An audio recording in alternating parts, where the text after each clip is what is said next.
तो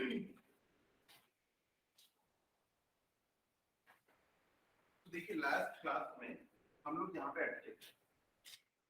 यहाँ पे एक डाइपोल था -q + q, पावर फैक्टर वजह से पूरा कंप्लीट नहीं हो पाया था। यहाँ पे हमने ले लिया था पॉइंट 3। इसके पहले हमने देखा था कि अगर कोई पॉइंट है, अगर ये एक डाइपोल है -q + q, अगर पॉइंट यहाँ पे हो या पॉइंट यहाँ पे हो तो बहुत इजीली हम उसके ऊपर पोटेंशियल बता देते हैं। प्लस इस पॉइंट पे पोटेंशियल कितना है हमारा,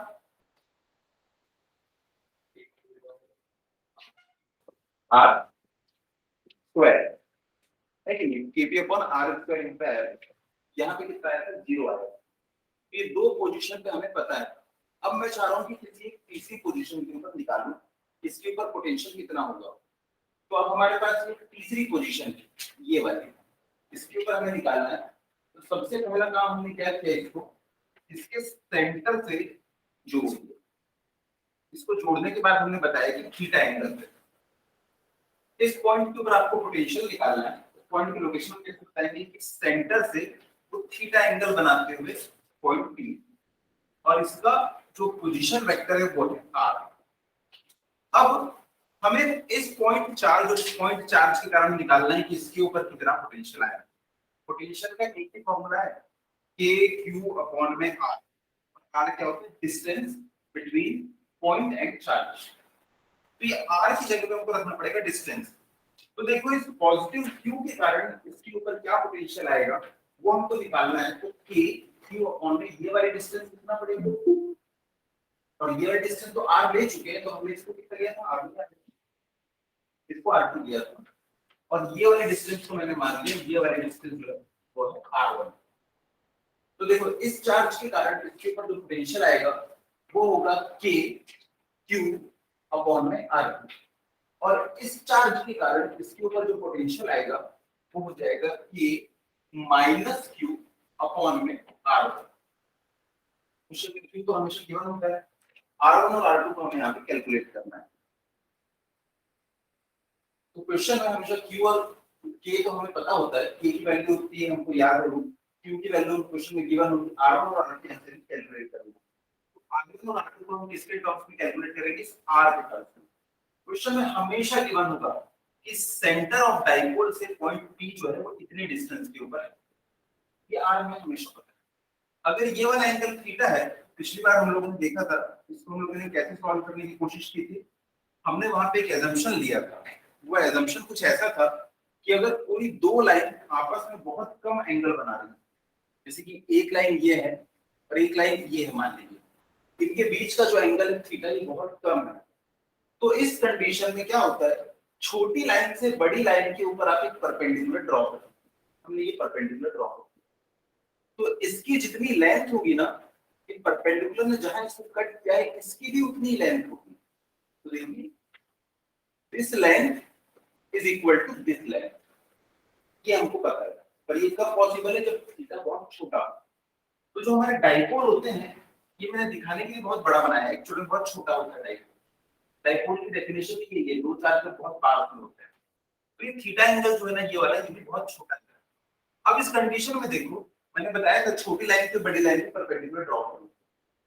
तो देखिए कि बड़ी लाइन से आप छोटी लाइन के परपेंडिकुलर ड्रॉ ही नहीं कर पाओगे। तो यहाँ पे ये छोटी लाइन दिख रही है, इससे मैं बड़ी लाइन के ऊपर एक परपेंडिकुलर ड्रॉ करूँ, ये आ जाएगा इसके ऊपर परपेंडिकुलर। तो जितनी ये लेंथ होगी उतनी ही ये वाली लेंथ होगी। तो देखो r2 is equal to this, यहां से लेके यहां तक, पर मुझे तो इसकी लेंथ पता है r। अगर ये o है, इसको हमने क्या पॉइंट लिया था, m लिया था, ठीक है।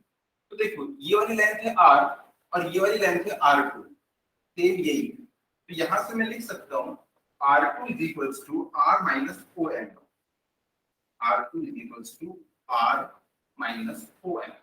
और जब आप OM को देखेंगे तो देखिए ये एक एंगल है, इसके सामने क्या क्या होगा, परपेंडिकुलर होगा, ये बेस होगा, ये हाइपोटेन्यूस होगा। तो यहां से आप cos थीटा की वैल्यू निकाल सकते हैं। हमने cos थीटा ही क्यों चूज किया, क्योंकि उसमें क्या क्या आता है, हाइपोटेन्यूस आता है, बेस आता है। और देखिए बेस हाइपोटेन्यूस हमें पता है, यहां से यहां की डिस्टेंस होती है a, एक डाइपोल की टोटल डिस्टेंस 2a होती है, उसकी हाफ कितनी हो जाएगी 8। तो ये हमें पता है और ये हमें निकालना है, इसलिए इन दोनों को लेंगे तो क्या मिलेगा हमको, cos मिलेगा। तो डायग्राम से देखेंगे तो OM by A हो जाएगा cos थीटा। तो यहाँ से OM की वैल्यू आ गई A cos थीटा। तो यहाँ से हमने लिखा था उस दिन R2 R minus A cos theta, ये हमारा आ चुका है। इसके बाद हम लोग निकालेंगे किसको, R1 को। अगर हमें R1 निकालना है, ये सब तो नोट कर चुके हैं, आप इसको नोट कर लो और कोई अच्छे से नोट कर। तो इसके बाद फिर हम लोग निकालेंगे इसको, हमने इसको आगे एक्सटेंड किया था। हम चाहते तो छोटी लाइन से फिर से बड़ी लाइन के ऊपर ना यहाँ पे ये डायग्राम बना लेते हैं परपेंडिकुलर, इसको फॉलो कर लेते हैं, पर उसमें प्रॉब्लम होती है, थीटा आप कहाँ से निकालोगे उसमें प्रॉब्लम होती है। इसलिए हम क्या करते हैं, इसी को हम थोड़ा सा आगे एक्सटेंड करते हैं। तो फायदा ये होता है कि अगर ये एंगल थीटा है तो ये वाला अल्टरनेट एंगल भी थीटा हो जाता है, बस इसीलिए हमने इसको आगे एक्सटेंड कर दिया। अब इसको हम उतनी दूर तक एक्सटेंड करते हैं कि जब इसके एंड से हम परपेंडिकुलर डालें तो एग्जैक्टली इस पॉइंट के ऊपर मिल जाए। तो यहां से देखो, अगर हम यहां से भी एक परपेंडिकुलर डालते, ये भी परपेंडिकुलर है, ये भी परपेंडिकुलर, मतलब पैरेलल है, और क्योंकि डिस्टेंस बहुत कम है तो दिस इक्वल टू दिस ऐसा हम एज्यूम करते हैं। तो हम अगर ये वाली लेंथ को कैलकुलेट कर लेते हैं, ये वाली लेंथ को, तो ये वाली लेंथ भी तो उतनी ही होगी। आप खुद देखो, ये दो लाइंस है, इसके ऊपर अगर मैंने इसको ऐसे कट किया चाहे ऐसे कट किया, ये वाली लेंथ और ये वाली लेंथ तो आपस में बराबर होगी। तो वैसे ही यहाँ पे ये वाली लेंथ आपस में बराबर होने वाली। तो मैं ये वाली लेंथ को कैलकुलेट कर लूंगा। इस लेंथ में देखिए, इसको हमने क्या लिया होगा, n लिया होगा। तो यहाँ पे देखिए, ये वाली जो लेंथ है वो तो इस लेंथ के बराबर है, ये वाली जो लेंथ है वो इस लेंथ के बराबर हो जाएगी यहाँ से लेके यहाँ पे। ये वाली एक्स्ट्रा लेंथ हमको निकालना है, यही एक्स्ट्रा लेंथ इस लेंथ के बराबर होगी, ON के बराबर। और जब आप देखेंगे डायग्राम में तो ON by A is equal to आपको क्या मिल जाएगा, cos थीटा। क्योंकि देखो ये एंगल है, सॉरी ये वाला एंगल है, तो ये क्या हो जाएगा, ये बेस हो जाएगा, और ये वाला क्या हो जाएगा, हाइपोटेन्यूज हो जाएगा। तो base upon hypotenuse is equal to cos theta. तो यहां से ON इज इक्वल टू मिल जाएगा A cos थीटा। तो यहां से हम लिख सकते हैं R1 इज इक्वल टू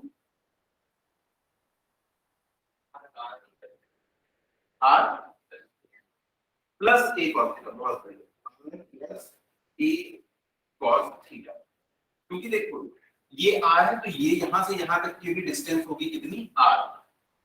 ये वाली एक्स्ट्रा हमको निकालनी थी, तो हमने ये निकाल ली, जितनी ये है उतनी ये है, तो हमने इसको ऐड कर दिया, तो ये हो जाएगा ये। तो मैं डायग्राम को फिर से बना रहा हूं, ओके। इसमें मैं R1 और R2 ना लिख के एक्चुअल डिस्टेंस लिखूंगा, R minus E cos theta, R plus E cos।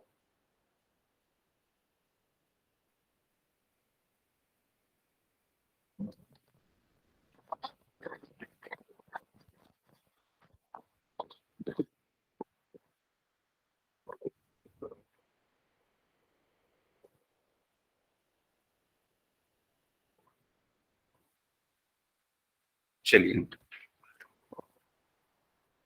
तो देखिए ये वाला पॉइंट है, ये वाली डिस्टेंस हमको पता चल गई R minus A cos theta, और ये वाली डिस्टेंस हमें पता चल गई R plus A cos theta. इस मामले में कभी कंफ्यूज मत होना कि कौन सी माइनस है कौन सी प्लस है। आप जानते हो ये वाली डिस्टेंस छोटी होगी ना, इसलिए माइनस आएगा। दिख रहा है यहाँ पे कि ये वाली डिस्टेंस ज्यादा दिखाई दे रही है, तो ये क्या होगा, R plus A cos theta. अब देखो ये वाला चार्ज है माइनस Q, ये वाला चार्ज है प्लस Q। किसी भी चार्ज के कारण जो पोटेंशियल आता है उसका फॉर्मूला क्या होता है, के क्यू बाई आर। मान लो इसके कारण जो पोटेंशियल इसके ऊपर आ रहा है वो है V1, इसके कारण जो पोटेंशियल आएगा वो है V2। तो V1 की इक्वल वैल्यू होगी के क्यू अपॉन में डिस्टेंस, और डिस्टेंस हो जाएगी R minus A cos theta. वैसे ही माइनस Q चार्ज के कारण उस पर जो पोटेंशियल आ रहा है वो है V2, और फॉर्मूला होता है पोटेंशियल का के क्यू बाई डिस्टेंस। तो के क्यू बाई हाँ R plus A cos theta, R plus A cos theta. अब हमें पता है जो पोटेंशियल होता है विभव, वो एक स्केलर क्वांटिटी, तो हम निकाल सकते हैं net potential on point P. ये पॉइंट पी था, तो इसके ऊपर नेट पोटेंशियल आ जाएगा V1 प्लस V2। अब इसको फटाफट सॉल्व करो आप लोग। V1 आ चुका है हमारा K Q upon R minus A cos theta plus K minus Q R plus A cos theta.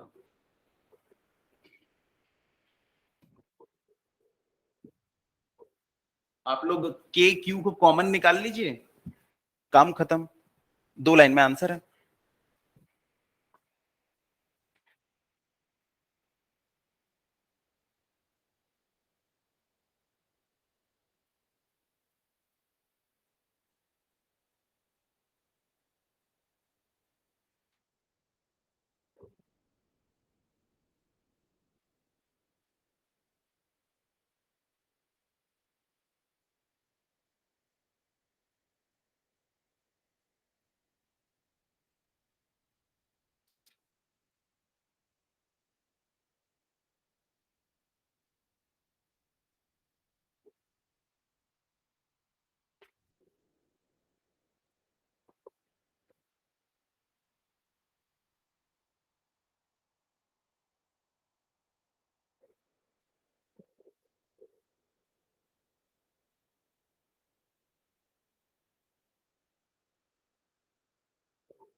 इतना एक्सप्रेशन आई थिंक सबका आ गया होगा। इसके बाद यहां पे हम लोग को दिख रहा है 2AQ। 2AQ जब भी हमें दिखता है ये किसके बराबर होता है? P के बराबर होता है, dipole moment. 2 into Q into A हमेशा डाइपोल मोमेंट, तो इसकी जगह पे मैं हमेशा P लिखूंगा। इलेक्ट्रिक डाइपोल की डायरेक्शन किस तरफ होगी मोमेंट की? टुवर्ड्स पॉजिटिव या towards negative? Towards positive. Confuse क्यों हो जाते हो? हमेशा नेगेटिव से पॉजिटिव, हमेशा आपको हमेशा पॉजिटिविटी की तरफ जाना है, याद रखिए। P फॉर पॉजिटिव, तो ये टुवर्ड्स पॉजिटिव रहेगा, याद रखना। अगली बार फिर कंफ्यूज करूंगा मैं। तो ये हमारा एक्सप्रेशन आ गया। अब यहां पे हमें क्या करना है, इसको तो हम P में लिख लेंगे। साथ में एक और चीज, यहां पे जो A होता है वो बहुत छोटा होता है, तो यहां पे हमने एज्यूम किया if R is very very greater than A, then तब क्या होगा? एकदम ध्यान से देखो, यहाँ पे क्या होगा इस एक्सप्रेशन में। अगर A की वैल्यू बहुत कम है, जिसको हम नेग्लेक्ट भी कर सकते हैं, तो कहां नेग्लेक्ट करेंगे? डिनोमिनेटर में। ऊपर में तो वो P बन चुका है। याद रखना, जो भी वैल्यू बहुत छोटी होती है ना, उसको एडिशन या सब्ट्रैक्शन में हम नेग्लेक्ट कर सकते हैं, मल्टीप्लीकेशन में कभी नेग्लेक्ट नहीं कर सकते। ऐसा क्यों? मान लीजिए आपको जो अमाउंट मिलने वाला है वो है 1 करोड़ रुपीस। अगर कोई उसमें से बोले कि मेरा जो ट्रांजैक्शन फी है वो है 1 रुपए, तो इसके सामने क्या है, उसको आप नेग्लेक्ट कर सकते हो। अगर दिस माइनस दिस होगा तो बोलेगा 1 रुपए में इसमें से माइनस करूंगा, तो ये नेग्लेक्ट कर सकते हो आपकी भैया हाँ 1 करोड़ रुपए है मेरे पास, भले 1 रुपए चले गए। लेकिन अगर वो बोलेगा जो मेरी फीस है 0.0001% है, उसको मैं मल्टीप्लाई करूंगा, तो देखो इसमें से अगर आप 0.001 को माइनस कर रहे हैं, माइनस 0.00001 और 1000000 इंटू 0.00001, इसमें आप किस में निग्लेक्ट कर सकते हैं? ऊपर वाले में, क्योंकि इसमें से इतना सा पोर्शन माइनस हो भी जाएगा तो कोई फर्क नहीं पड़ेगा। लेकिन यहाँ पे मल्टीप्लीकेशन में है, जब ये मल्टीप्लाई होगा ना, तो इसमें ये पूरे जीरो उड़ जाएंगे, 10 या 100 रुपए कुछ बचेगा। तो जब भी कोई छोटी वैल्यू मल्टीप्लीकेशन में होती है ना, उसे हम नेग्लेक्ट नहीं कर सकते, जैसे यहाँ पे आप नहीं कर सकते नेग्लेक्ट, लेकिन जब वो एडिशन में सब्ट्रैक्शन में होती है तो हम उसको नेग्लेक्ट कर सकते हैं। वैसे भी अभी आप क्या करोगे, इसके पहले आप इसको पी के टर्म्स में लिख लो, मैं लिख देता हूं इसको पी के टर्म्स में, v is equals to K P upon R square minus A square cos square theta. इसके बाद लिखना if R is very very greater than A then, हाँ सॉरी, कॉस थीटा, ये वाला कॉस थीटा भी आएगा। अगर ए बहुत छोटा है तो इसको नेग्लेक्ट कर दो, तो क्या बच जाएगा, केपी कॉस थीटा अपॉन में आर स्क्वायर।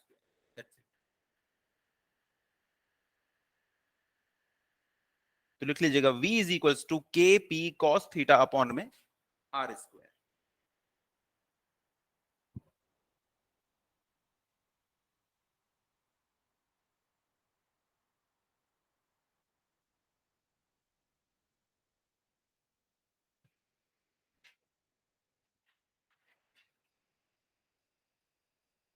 हो गया। तो देखो यहाँ पे ना मैं कुछ चीजें लिख रहा हूं, बस ये आपके बहुत काम आने वाला है। ये माइनस क्यू चार्ज, ये है प्लस क्यू चार्ज। वैसे यहाँ पे ये माइनस क्यू चार्ज और ये प्लस क्यू चार्ज। यहाँ पे मैं बताने वाला हूँ इलेक्ट्रिक फील्ड की वैल्यू तीन अलग अलग पॉइंट पे, और यहाँ पे मैं बताने वाला हूँ पोटेंशियल की वैल्यू तीन अलग अलग पॉइंट के ऊपर। सबसे पहला पॉइंट मैंने ले लिया इसके एक्सिस के ऊपर, ये वाला एक पॉइंट, थोड़ा सा और दूर लेना चाहिए था पर जगह नहीं इसलिए मैंने यहाँ ले लिया। दूसरा पॉइंट मैं कहाँ लूंगा, इक्वेटोरियल एक्सिस के ऊपर। किसी भी डाइपोल के दो एक्सिस होते हैं, ये वाला एक्सिस कहलाता है डाइपोल एक्सिस और सेंटर से जाने वाला क्या कहलाता है, इक्वेटोरियल एक्सिस। उसके बाद तीसरा एक पॉइंट ले लूंगा रैंडम कहीं भी, मैंने ले लिया यहाँ रैंडम कहीं भी, जो कि यहां से बना रहा है कितना एंगल, थीटा एंगल। तो देखो इन तीन पॉइंट्स के ऊपर मुझे इलेक्ट्रिक फील्ड का फॉर्मूला बताना है, और वैसे ही यहाँ पे तीन अलग अलग पॉइंट्स के ऊपर पोटेंशियल का भी फॉर्मूला बताऊंगा। एक ले लूंगा मैं डाइपोल एक्सिस पे, एक ले लूंगा इक्वेटोरियल एक्सिस पे, और एक पॉइंट कहीं पे भी ले लिया मैंने, जो कि यहां से कितना एंगल बना रहा है, थीटा। ठीक है। तो देखो यही तीन के ऊपर आपको पूरे न्यूमेरिकल पूछते हैं, तीन के ऊपर कोई चौथा नहीं है। तो टोटल हमें कितने फॉर्मूले याद करने हैं, दो। दो कैसे, इस थीटा के लिए वाला फॉर्मूला याद कर लो, जब थीटा की वैल्यू 0 हो जाएगी तो इस पॉइंट के लिए आ गया, और जब थीटा की वैल्यू 90 डिग्री हो जाएगी तो इस पॉइंट के लिए फॉर्मूला आ गया। ठीक है। इसके लिए जो फॉर्मूला होता है वो होता है के पी कॉस स्क्वायर, इसको डिराइव कर लेंगे अभी,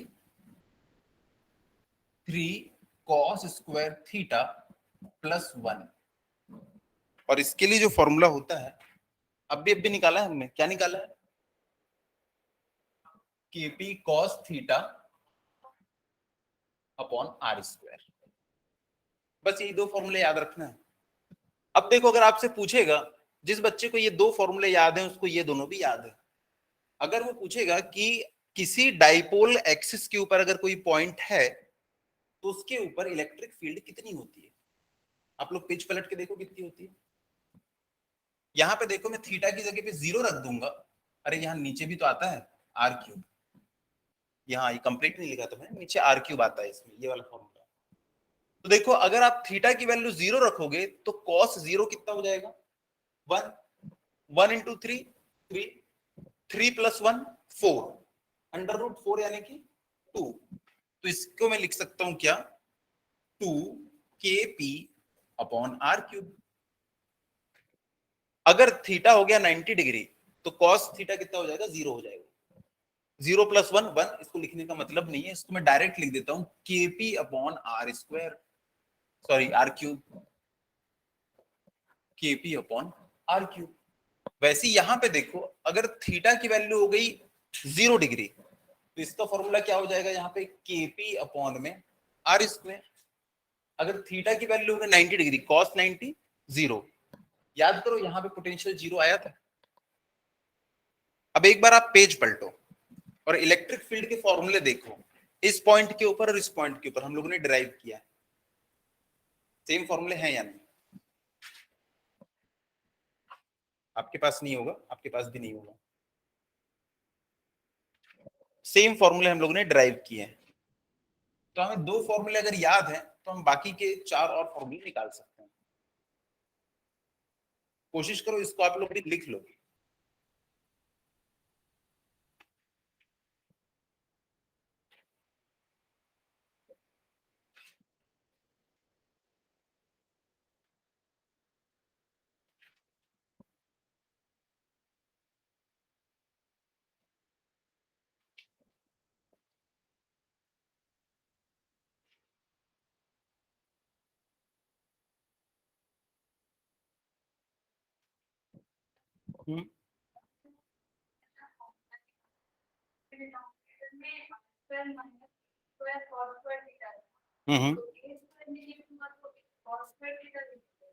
ए स्क्वायर जो है आर के सामने वो जीरो के बराबर है।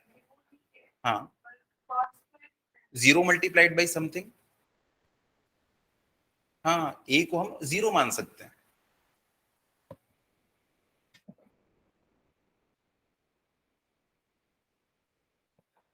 देखो ना, मान लो 1 अपॉन आर की वैल्यू है मान लो कितनी 1000 और ए की वैल्यू है मान लो 1। अब यहां पे आपने रखा है 1000 का स्क्वायर माइनस इसकी वैल्यू मैंने ले लिया ए की 1 और कॉस स्क्वायर थीटा की मैक्सिमम वैल्यू कितनी हो सकती है 1, क्योंकि cos थीटा -1 से +1 के बीच में होता है। अगर 1 मैक्सिमम वैल्यू ले लो cos थीटा की 1, उसका भी स्क्वायर ले लो तो 1 ही आएगा। तो 1 इंटू 1, यहाँ पे तो 1 आने वाला है। दिस माइनस दिस क्या मिलेगा, ऑलमोस्ट यही मिलेगा। तो इसके सामने ये नेग्लिजिबल है, इसलिए हम इस पूरे टर्म को नेग्लेक्ट कर सकते हैं, क्योंकि ये तो खुद बहुत छोटा है, मैक्सिमम वैल्यू ही 1 गेन कर सकते हैं। छोटा मल्टीप्लाइड बाई और छोटा, और थीटा जो है उसकी वैल्यू जनरली बहुत कम लेते हैं हम लोग, तो ये भी 0.0 समथिंग कुछ मिलने वाला है। तो ये भी छोटा, ये भी छोटा, तो इसके कंपैरिजन में हम इसको नेग्लेक्ट कर सकते हैं। नेग्लेक्ट करने के लिए हम कंपेयर करते हैं चीजों को। आप इसके सामने इसको नेग्लेक्ट कर सकते हो, लेकिन आप इसके सामने इसको नेग्लेक्ट नहीं कर सकते। ये तो इसका 1/3 है, तो कंपेयर करना पड़ता है कि हाँ ये बहुत बड़ी वैल्यू, तो इसके सामने इसको नेग्लेक्ट कर देते।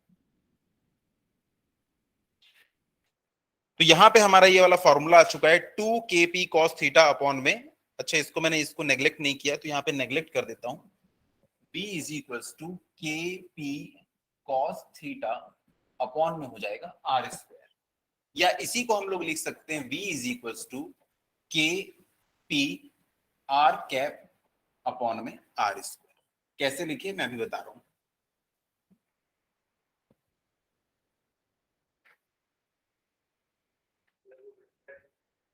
हाँ, ये हमने वेक्टर फॉर्म में लिख लिया है, क्योंकि क्या होता है कोई भी दो वेक्टर को जब आप डॉट प्रोडक्ट लेते हैं तो हमको क्या मिलता है, ए बी कॉस थीटा मिलता है। अगर मान लो ये यूनिट वेक्टर है, आई जे के उनके ऊपर कैप लगा रहता है, उसका मतलब होता है यूनिट वेक्टर। यूनिट वेक्टर का मतलब ये होता है कि उस डायरेक्शन में एक यूनिट का क्या मतलब है। जैसे कि इसका मैंने एग्जांपल दिया था कि वो जो कॉर्नर है ओरिजिन है, अब यहाँ पे टाइल्स लगी हुई है, एक टाइल एक यूनिट के बराबर है। अगर मैंने आपको बोल दिया आ जाओ, अगर मैं आपको बोल रहा हूँ 5i, इसका मतलब आपको है कि 5 टाइल्स आपको लेना है, तो वो एक यूनिट के बराबर है कि कितना हमको एक बार में बढ़ना पड़ता है। तो वैसे यहां पे अगर ये यूनिट वेक्टर होता ए डॉट ये यूनिट वेक्टर, तो हम इसको क्या लिखते, ए बी कॉस थीटा, और क्योंकि ये यूनिट वेक्टर है तो इसका मैग्नीट्यूड कितना हो जाएगा 1, तो इसको हम लोग क्या लिख सकते हैं, ए कॉस थीटा। वैसे ही हमारे पास देखो ये पी कॉस थीटा था, ये देखो पी कॉस थीटा था, इसको हम उल्टा ऐसा लिख सकते हैं, और हमको इसको ऐसा लिख सकते हैं ए बी, वही मैंने यहाँ पे लिख दिया। तो ये इसको वेक्टर फॉर्म में हम इस तरीके से शो कर सकते हैं। देखो कोई भी दो वेक्टर का जो डॉट प्रोडक्ट होता है वो होता है उनका magnitude multiplied by cos theta. इसी को हम लोग क्या लिख सकते हैं, अगर बी जो है अगर एक ये यूनिट वेक्टर होता, जैसे कि जो आई जे के ऊपर में कैप लगा रहता है, कैप लगा है मतलब यूनिट वेक्टर, तो यूनिट वेक्टर का मैग्नीट्यूड कितना होता है 1 होता है हमेशा। तो ये देखो अगर ये दोनों मल्टीप्लाई होते, वेक्टर ये भी है वेक्टर ये भी है, बट ये यूनिट वेक्टर है, तो इसका मैग्नीट्यूड कितना हो जाएगा 1। और अगर ये 1 हो गया तो इसको हम लोग क्या लिख सकते हैं, a cos थीटा लिख सकते हैं। वैसे हमें यहाँ पे p cos थीटा दिख रहा था, तो मैंने ये माना कि जो p cos थीटा है, अब p की हमेशा कोई एक डायरेक्शन होती है। डायरेक्शन क्या होती है इसकी, निगेटिव से पॉजिटिव की तरफ।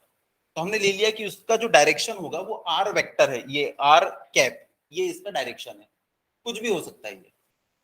तो इसको एक्सप्रेस करने का एक तरीका है, तो आप इसको भी नोट कर लीजिएगा।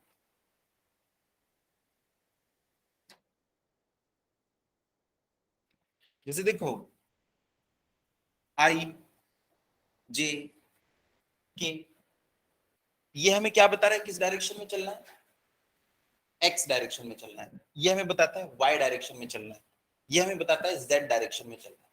लेकिन मान लो ये कोई पॉइंट ओ है, इससे इस डायरेक्शन में अगर हमें जाना है थीटा, तो हम बोल देते हैं कि ये ना आर वेक्टर है। और सोचो इस डायरेक्शन में अगर आपको जाना है तो आपने बहुत सारा यूनिट्स क्रॉस किया होगा। जैसे कि मैंने बताया था यहाँ पे टाइल्स लगी हुई है, आई डायरेक्शन में, वाई डायरेक्शन में, जेड डायरेक्शन में, बोलूंगा 5 टाइल्स चलो, तो एक यूनिट के बराबर है। वैसे ही अगर आप इस तरफ आएंगे तो उसको भी हम लोग यूनिट में ब्रेक कर सकते हैं। तो वही यहाँ पे ये जो होगा ना, इसका जो यूनिट वेक्टर होगा वो कितना होगा, आर। मान लो यहां से यहां चलने के लिए हमको टोटल 5 मीटर चलना पड़ा, और मैंने बोला कि एक यूनिट जो है वो 1 मीटर की है, तो ये जो होगा इसकी वैल्यू कितनी हो जाएगी, 1 हो जाएगी। कि हमको ऐसे 5 बार चलना पड़ेगा, 5 टाइल्स। तो ये किसी एक पर्टिकुलर डायरेक्शन में बताता है। ये तो एक्स वाई जेड के लिए रिजर्व है। किसी सर्टेन एंगल थीटा पे जाना है तो हम बोल देंगे ये आर कैप। तो ये आर कैप जो है हमें बता रहा है थीटा डायरेक्शन में हमको जाना है। ठीक है, इतना हो गया। अब ये वाला जो हम लोगों ने फॉर्मूला लिखा था यहाँ पे, ये वाला फॉर्मूला, एक बार ना इसकी डेरिवेशन देख लेते हैं। छोटी सी डेरिवेशन है ताकि कुछ भी ना छूटे। हमने इसको निकाल लिया, इसको निकाल लिया, इसको निकाल लिया, ये निकाल चुके हैं हम लोग, ये निकाल चुके हैं, बस यही क्यों बच जाए। तो नेक्स्ट हेडिंग डालिएगा,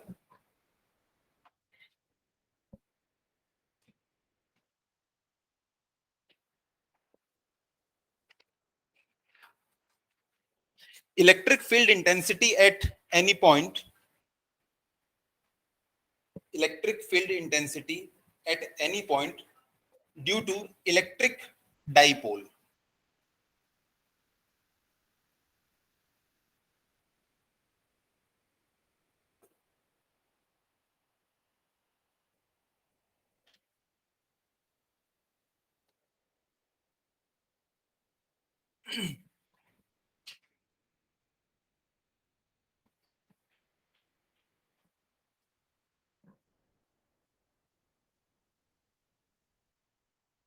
ये देखो कोई पॉइंट है यहाँ पे, पॉइंट इसका नाम है पी। इस पॉइंट पी के ऊपर कितनी इलेक्ट्रिक फील्ड इंटेंसिटी आएगी, इसका हमें फॉर्मूला डिराइव करना है। हम लोग इससे पहले 2 अलग अलग पोजीशन के लिए निकाल चुके हैं। कौन सी अलग अलग पोजीशन के लिए, एक ये वाली पोजीशन के लिए हमने निकाला था तो 2 kp अपॉन आर क्यूब आया था, और इस वाली पोजीशन पे हमने निकाला था तो kp आर क्यूब आया था। कुछ याद आ रहा है कैसे आया था?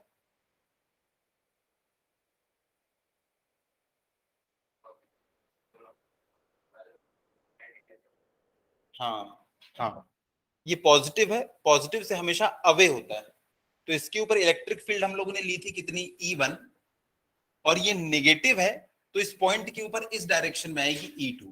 तो यहां से हम लोगों ने निकाला था E इज इक्वल्स टू कितना हो जाएगा, E1 माइनस E2। इस तरीके से हम लोगों ने वहां पे कैलकुलेट किया था। वैसे ही इस पोजीशन के ऊपर भी हम लोगों ने कैलकुलेट किया था कि इस नेगेटिव चार्ज के कारण इसके ऊपर इस डायरेक्शन में आएगा E1, ये हमेशा अपनी तरफ अट्रैक्ट करेगा, और वैसे ही इसके कारण रिपेल होगा। तो देखो ये इस डायरेक्शन में तो आने से रहा, ये इस डायरेक्शन में जाएगा E2। याद आ रहा है? फिर हम लोगों ने निकाला था इसका ये साइन कंपोनेंट, कॉस कंपोनेंट, इन दोनों की कॉस कंपोनेंट इधर जाएंगे, E1 cos theta, E2 cos theta. याद आ रहा है? दोनों को हमने ऐड कर दिया था तो हमको फाइनल रिजल्ट ये मिला था kp अपॉन आर क्यू। वैसे अब हमें यहां पे करना है कि इलेक्ट्रिक फील्ड इंटेंसिटी कितनी होगी इस पॉइंट के ऊपर।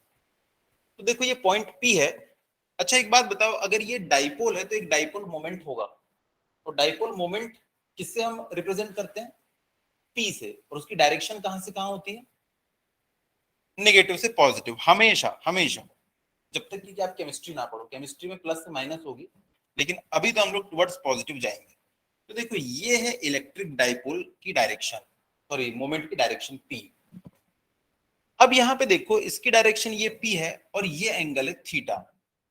मान लो ये कोई फोर्स बना हुआ है, मान लो ये पी है, अगर मैं यहाँ पे एक वर्टिकल लाइन ड्रॉ करूं, यहाँ पे एक हॉरिजॉन्टल लाइन ड्रॉ करूं और बोलूं ये एंगल थीटा है, तो इसके ये दोनों कंपोनेंट आप निकाल सकते हैं। क्या हो जाएंगे दोनों कंपोनेंट? ये वाला कंपोनेंट क्या होगा? पी कॉस थीटा, और ये वाला क्या हो जाएगा? P sine theta. कहीं पे कोई भी आपको फोर्स दिखाई दे, उसके दो कंपोनेंट आप निकाल सकते हैं। तो देखिए यहां पे हमें दिखाई दे रहा है ये एक फोर्स, ये मोमेंट पी, और पॉइंट है हमारा वहां पे।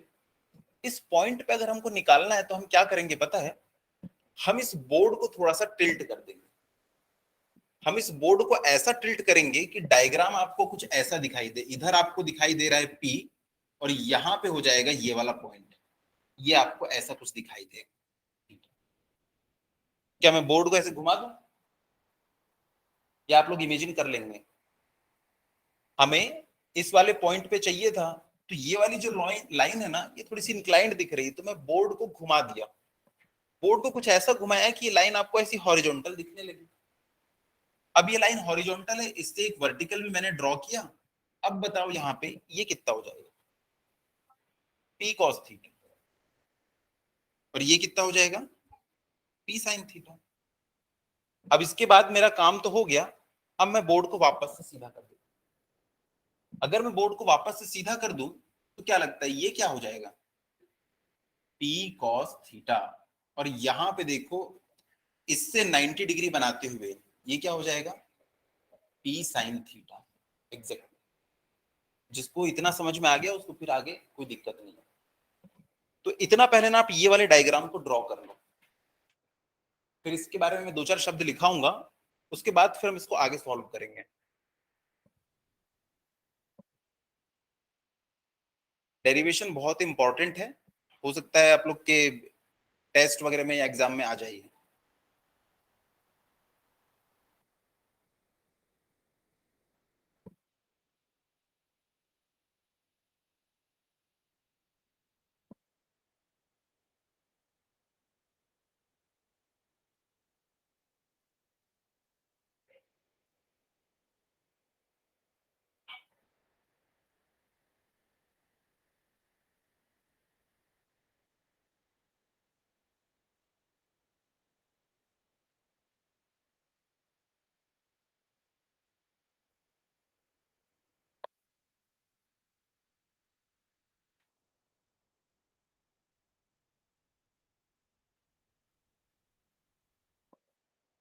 अब आगे बढ़ने से पहले ये दो फॉर्मूले सब बच्चे को याद रहने चाहिए। यहाँ पे जो शुरुआत में हमने फॉर्मूले लिखे थे,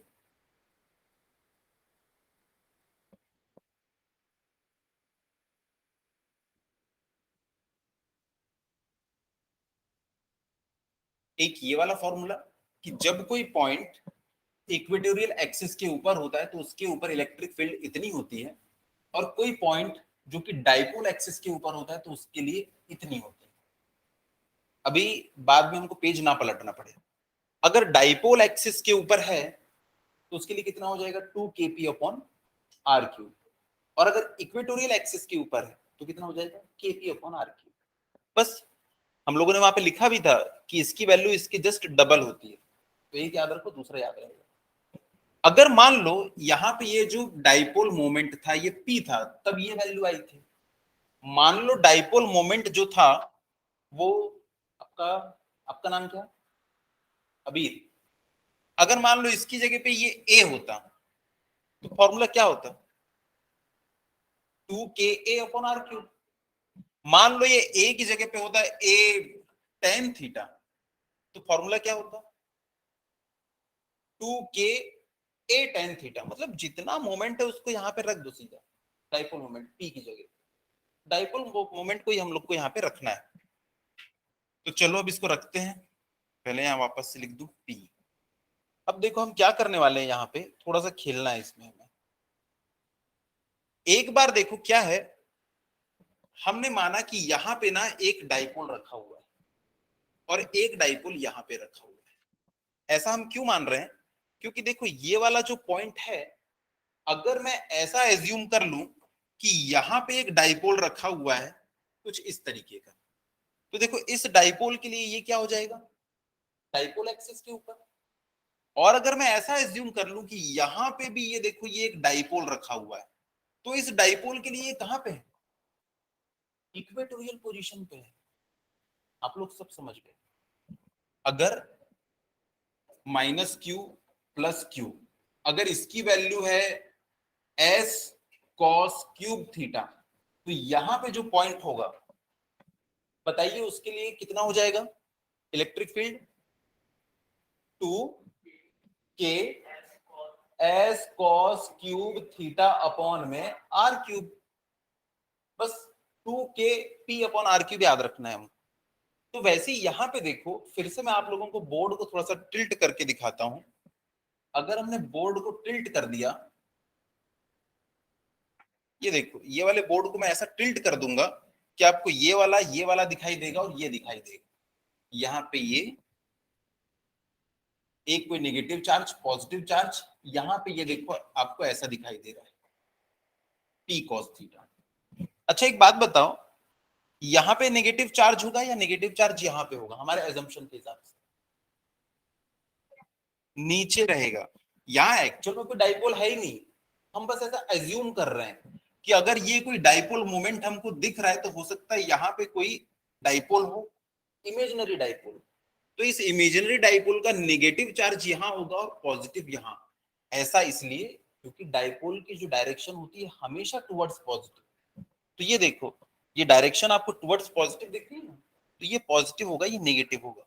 तो यहाँ पे देखो ये जो एक डाइपोल था उस पे ये कोई पॉइंट P है, इसका मोमेंट है p cos थीटा, तो इसके ऊपर इलेक्ट्रिक फील्ड कितनी हो जाएगी, 2k p cos theta upon में r³। तो देखो इसके ऊपर आ गया, इस डायरेक्शन में लगेगा कितना, 2k p cos theta upon में r³। अब देखो ये वाला भी एक डाइपोल एक्सिस है, क्या मैं सही बना रहा हूं? नहीं, ये जो मोमेंट होता है ना डाइपोल मोमेंट, हमेशा टुवर्ड्स पॉजिटिव होता है। और अगर इसकी डायरेक्शन ये है, इसका मतलब ये है कि ये जो होगा ये पॉजिटिव होगा और ये नेगेटिव। अब देखो ये वाला डाइपोल मोमेंट देखो, इसको मैं ऐसा उठा दिया तो ये हो जाएगा माइनस वाला और ये हो जाएगा प्लस वाला।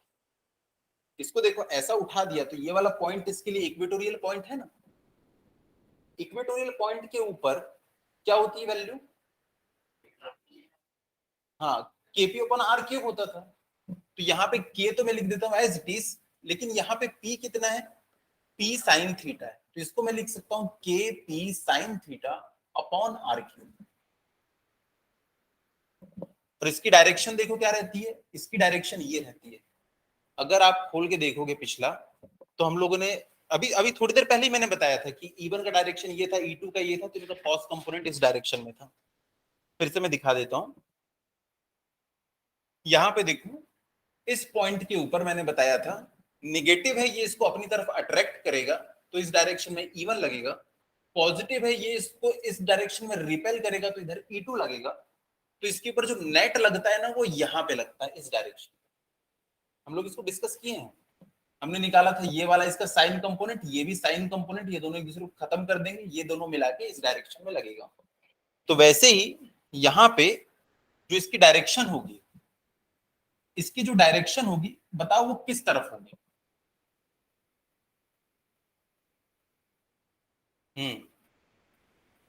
बिल्कुल सही, डायरेक्शन देखो ना यहाँ पे, यहां से आप रिलेट करो, कहां गया, इसकी डायरेक्शन क्या है, इसके पैरेलल ही तो रहती है, डायरेक्शन हमेशा पैरेलल मिलेगी। ये देखो इसके ऊपर जो डायरेक्शन थी इधर थी, इसके पैरेलल, वैसे ही इस पॉइंट के ऊपर भी क्या मिलेगी, हमेशा पैरेलल मिलेगी, लेकिन इधर P रहता है तो इधर ये रहता है। तो वैसे ही यहाँ पे इसकी जो डायरेक्शन होगी होगी तो इसके पैरेलल, लेकिन उधर होगी या इधर होगी, ऊपर या नीचे, ऊपर डायरेक्शन। अरे देखो ना, ये नेगेटिव था, ये पॉजिटिव था, तो इसके ऊपर इस डायरेक्शन में थी। पी होता है इस डायरेक्शन में, लेकिन ये इलेक्ट्रिक फील्ड हमेशा अपोजिट डायरेक्शन में लगती है। तो वैसे यहाँ पे इसके पैरेलल लगेगी, मतलब इस लाइन पे कहीं लगने वाली है, लेकिन पी जो है इस डायरेक्शन में, तो वो लगेगा किस डायरेक्शन में, किस डायरेक्शन में। तो इस डायरेक्शन में लग गया हमारा ये दूसरा वाला। इतना बड़ा लिखने से अच्छा इसको मैं छोटा लिखता हूँ, इसको E1 और उसको E2। इसको मैंने लिख लिया, ये लगेगा E1 और ये लगेगा कोई सा E2, जहां पे E1 की जो वैल्यू है वो हो जाएगी 2k p cos theta upon r cube, और E2 जो होगा वो होगा k p sin theta upon r cube. इतना सबको समझ में आ गया? तो देखो इस पॉइंट P के ऊपर, ये वाला पॉइंट P है, इस डायरेक्शन में E1 लग रहा है, इस डायरेक्शन में E2 लग रहा है। तो जब दो फोर्स लगते हैं तो उनका एक क्या आता है बीच में, रिजल्टेंट आता है। मैंने मान लिया कि इनका कोई रिजल्टेंट आएगा इस डायरेक्शन में। मुझे पता नहीं, ये मैंने बिल्कुल इसके परपेंडिकुलर नहीं बनाया, हो सकता है वो इधर आए, हो सकता है वो इधर आए, पर मैंने मान लिया कि उसने एक एंगल बना लिया है, कितना, अल्फा एंगल बना लिया। तो इस डायग्राम को कंप्लीट करो, E1 E2 लिखो, उनकी वैल्यू लिखो, फिर मैं पूरी कथा कहानी दिखाता हूं आपको।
हो गया? लिखिएगा।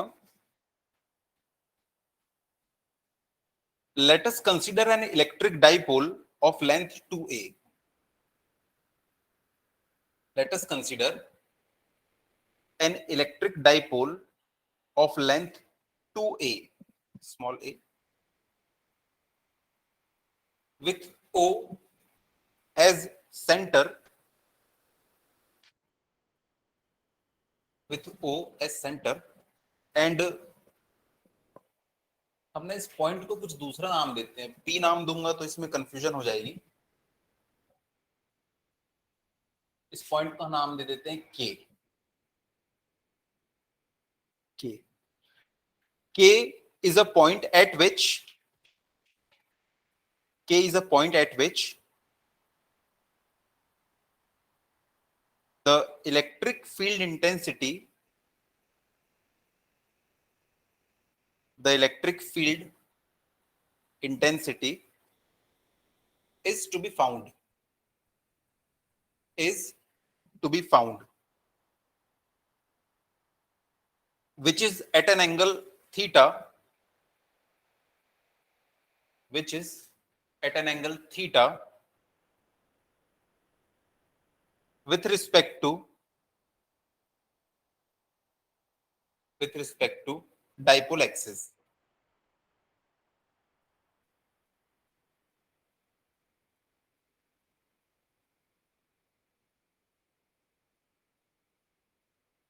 तो नेक्स्ट पैरा में लिखिएगा,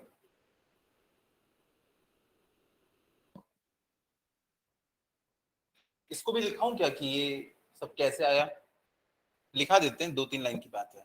लिखिएगा, ड्रॉ A1B1, ड्रॉ A1B1, इसको मैं लिख देता हूं A1B1, और इसको लिख देता हूं A2B2।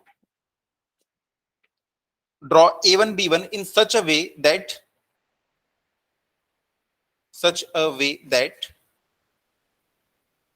point K is at axial position, A1 B1 के लिए देखिएगा axial position पे K जो है axial position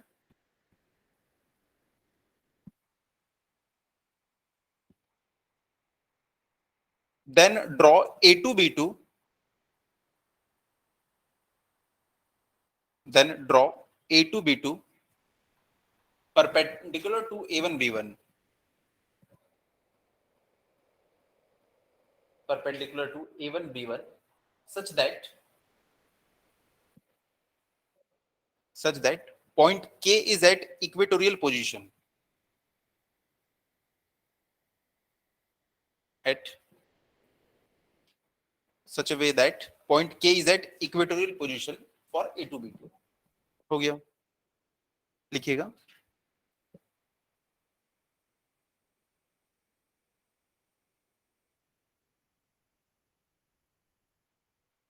Now अगले पैराग्राफ में, now if point K is axial position for A1 B1, then if point K is at axial position for A1 B1, then electric field intensity is given by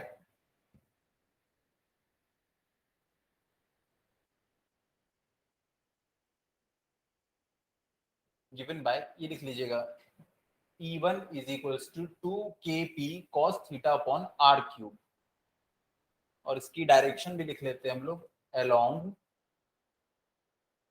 KL. यहाँ पे मैंने कोई point बना दिया है, मान लीजिए L, along KL. यहाँ पे बाद में बना दूंगा M, यहाँ पे बना दूंगा N, along KL. इसको इक्वेशन नंबर 1 नाम दे दीजिएगा. इसके बाद नेक्स्ट में if point K is at equatorial position for A2 B2, if point K is at equatorial position for A2 B2, then electric field intensity is given by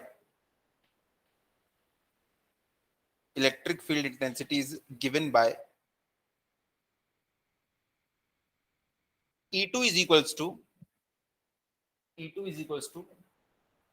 KP, ये लिखा हुआ है KP sin theta upon r cube along KM.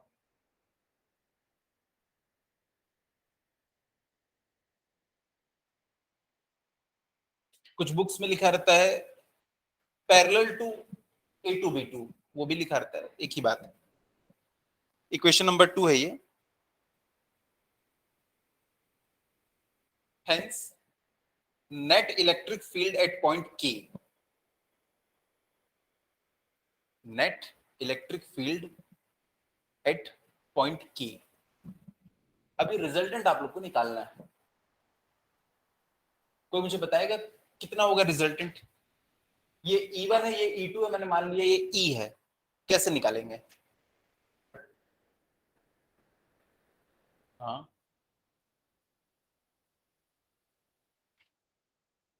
हाँ, वैसे भी निकालेंगे. पर देखो सबसे सही तरीका, आपको पता है ये E1 है, ये E2 है, और इनके बीच में है ये अपना E. ऐसी है. यहां पे ये एंगल बन रहा है कितना? अल्फा. तो आपने ट्रायंगल लॉ तो पढ़ा ही होगा. अगर आप इस E2 को उठा के यहां पे ले आएंगे तो ये डायग्राम कुछ इस तरीके का बन जाएगा. ये है E1, ये है E2, और जो तीसरी साइड होगी इस ट्रायंगल की वो क्या होगी? इसका रिजल्टेंट होगी. ट्रायंगल लॉ हम लोगों ने पढ़ चुका है, ट्रायंगल लॉ पढ़ते हैं, पैरेललोग्राम लॉ पढ़ते हैं. उस हिसाब से देखिए, इसको उठा के अगर आपने इधर ले आया तो एक आपको क्लोज ट्रायंगल मिल जाएगा जिसमें ये वाली साइड क्या होगी? रिजल्टेंट होती है. अब यहाँ पे देखो ये एंगल जो है ये अल्फा दिया हुआ है, तो ये आपको नहीं लग रहा पाइथागोरस से इसको निकाल सकते हो? तो यहाँ पे सीधे लिख दोगे E is equals to under root E1 का स्क्वायर प्लस E2 का स्क्वायर. वो अल्फा अल्फा के टर्म्स में हम लोग इसलिए नहीं लिखेंगे क्योंकि हमको भी अल्फा भी नहीं पता है. दिक्कत ये है. तो जब यहां से हम निकाल सकते हैं इतना इजीली बिना अल्फा के, तो हम क्यों अल्फा को वहां पे इंसर्ट करें? तो ये हम लोग लिख सकते हैं. लिखिएगा net electric field intensity eight point के इज गिवन बाय, लिख लीजिएगा इसको, E इज इक्वल्स टू इतना, और यहां पे लिख लीजिएगा from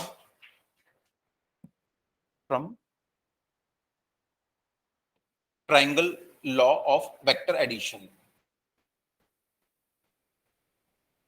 from triangle law of vector addition.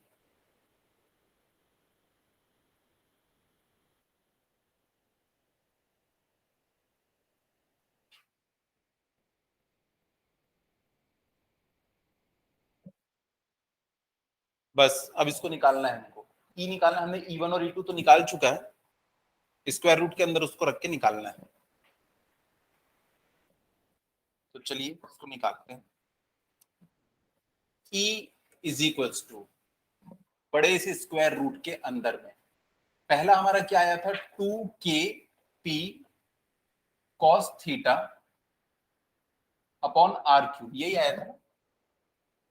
हाँ, और उसका भी लगा हुआ है square, plus kp sin theta upon R cube, इसका लगा हुआ है स्क्वायर। तो इसको हम लिख सकते हैं, मैं यहां से 2kp upon sorry kp upon R cube इसमें भी दिख रहा है और kp अपॉन आर क्यूब इसमें भी दिख रहा है, और उनके ऊपर स्क्वायर भी लगा हुआ है, तो सीधा मैं बाहर ले सकता हूं। तो यहां पे क्या मिल जाएगा, kp अपॉन आर क्यूब, और यहां पे बच जाएगा 2 cos थीटा का स्क्वायर प्लस sin थीटा का स्क्वायर।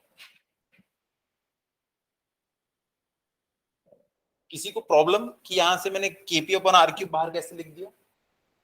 यहाँ पे देखो kp अपॉन आर क्यूब इसके पास भी है, kp अपॉन आर क्यूब इसके पास भी है, तो दोनों से kp अपॉन आर क्यूब बाहर निकलेगा, पर ये स्क्वायर लगा हुआ है तो ये बाहर निकलेगा kp अपॉन आर क्यूब का स्क्वायर। अब स्क्वायर लगा हुआ है स्क्वायर रूट के अंदर, तो बाहर निकल जाएगा, उसका स्क्वायर हट जाएगा, इतना बच गया। इसको ओपन कर लेंगे, kp upon R cube bracket के अंदर 4 cos square theta plus sin square theta, इसको मैं लिख सकता हूं 3 cos square theta plus cos square theta. ऐसा इसलिए कि cos square theta plus sin square theta मिलेगा जो कि 1 होता है, तो मैं इसको लिख सकता हूं kp upon R cube 3 cos square theta plus cos square theta plus sin square theta. तो अल्टीमेटली हमको मिल जाएगा यहां से E is equals to kp upon R cube, यहाँ पे 3 cos स्क्वायर थीटा प्लस 1।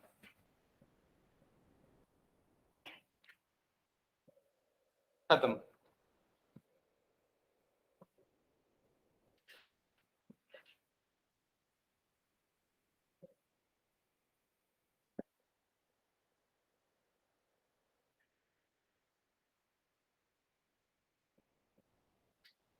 तो ये एक्सप्रेशन याद रखिएगा, kp upon R cube under root 3 cos square theta plus 1, ये एक्सप्रेशन आज हम देख चुके हैं। इस स्लाइड में सारे फॉर्मूले हैं, ये देखो kp upon R cube 3 cos square theta plus 1। तो ये हम लोग ने देख लिया था कि इलेक्ट्रिक फील्ड के लिए हमको बस ये वाला फॉर्मूला याद रखना है, और पोटेंशियल के लिए बस ये वाला फॉर्मूला, थीटा 0 तो ये आ जाएगा, थीटा 90 तो ये आ जाएगा। 12th में हम लोग मैथ स्टूडेंट्स इतना तो कर सकते हैं, है ना। चलिए अब इसमें स्पेशल केस लिखने की जरूरत तो है नहीं मेरे ख्याल से, स्पेशल केस। अच्छा अल्फा भी निकालना है इसमें, अल्फा भी तो निकालना है। यहां से देखो अल्फा निकालना है आपको, या यहीं से अल्फा निकालना है। ये है आपका E2 और ये है आपका E1, तो कैसे निकालोगे अल्फा? tan alpha. क्योंकि tan क्यों लिया हमने? क्योंकि ये है परपेंडिकुलर और ये है बेस, सिर्फ tan में ही तो आता है परपेंडिकुलर और बेस। तो यहां से हम लोग लिख लेना for alpha tan alpha is equals to E2 by E1, यानी ये हो जाएगा kp sin theta upon R cube 2kp cos theta upon R cube. सब तो यहां से कट जाएगा, केपी कट जाएगा, केपी कट गया, आर क्यूब कट गया, आर क्यूब कट गया, तो यहां पे बच जाएगा 1/2 sine theta upon cos theta, या इसी को हम लोग क्या लिख सकते हैं, ten alpha is equals to 1/2 tan theta. तो अल्फा को हमने थीटा से रिलेट कर दिया, थीटा की वैल्यू पता होगी, हम टेन अल्फा निकाल लेंगे।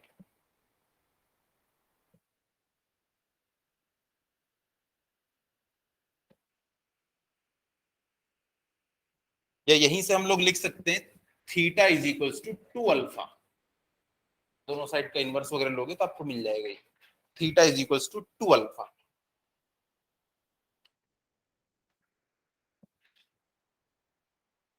तो ये केस 1, जब थीटा की वैल्यू है 0 डिग्री, तब ई की वैल्यू की देखो, थीटा की वैल्यू अगर 0 हो गई यानी कि डाइपोल एक्सिस के ऊपर, तो ये हो जाएगा 0, तो ये बन जाएगा 3 इंटू कॉस 0 यानी कि 1, 3 + 1 4, √4 यानी कि 2, तो ये मिल जाएगा हमको 2 के पी अपॉन में आर क्यूब।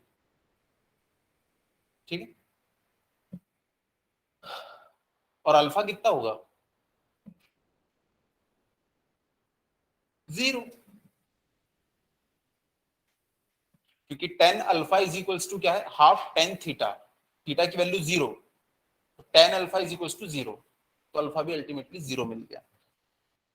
और ये अब दूसरा है case 2, theta is equals to 90 degree, तो E इज इक्वल्स टू क्या मिल जाएगा हमको, के पी अपॉन में आर क्यूब, क्योंकि अगर ये 90 डिग्री है तो कॉस थीटा कॉस 90 0 हो जाता है, तो ये हो गया 0, √1 है, कोई काम नहीं उसका, के पी अपॉन आर क्यूब। और यहां से अल्फा इज इक्वल्स टू क्या मिल जाएगा,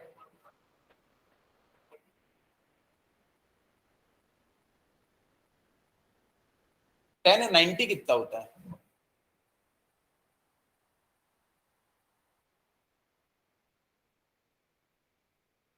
टेन 90 नॉट डिफाइंड। अरे tan theta is equals to क्या होता है, sine theta upon cos theta, ये होता है 1 और ये होता है 0, तो ये कितना हो जाता है, इन्फिनिटी। यहां पे पुट करके देखो, tan alpha is equals to half of infinity यानी कि इन्फिनिटी, तो alpha is equals to tan inverse infinity, तो अल्फा भी कितना मिल गया,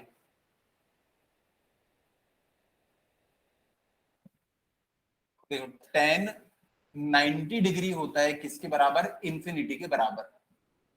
और यहां पे देखो थीटा की वैल्यू 90 डिग्री है, अब हमको अल्फा निकालना है, तो tan alpha is equals to half tan 90 degree, यानी कि tan alpha is equals to half of infinity, या मैं इसको लिख सकता हूं tan alpha is equals to infinity, तो अल्फा हो जाएगा टेन इनवर्स इन्फिनिटी, इन्फिनिटी का टेन इनवर्स, तो अल्फा कितना आ जाएगा, 90 डिग्री। हमने यहाँ पे लिखा हुआ है जब 90 डिग्री होता है तो इन्फिनिटी आता है, अब मैं उल्टा पूछ रहा हूं, इन्फिनिटी आया है तो एंगल कितना होगा, 90 डिग्री। तो देखो ये अगर ये 90 इन्फिनिटी आया है तो एंगल कितना होगा, 90 डिग्री। तो यहाँ पे हम लोग लिख देंगे alpha is equals to also 90 degree.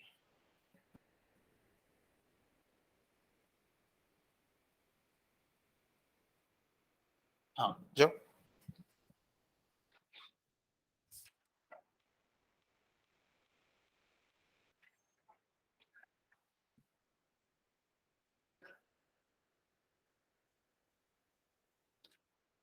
अगली हेडिंग डालिएगा,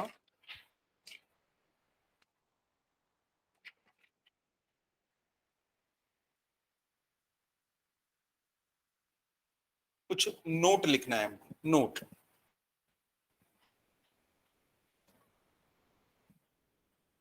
note number 1, potential due to point charge.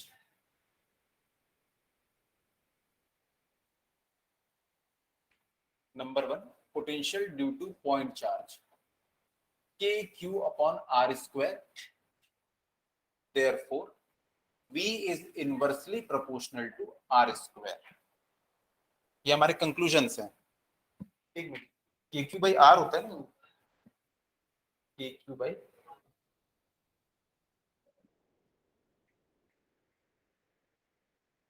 चलो ये पूरे पॉइंट्स अगली क्लास में हम लोग डिस्कस करते हैं।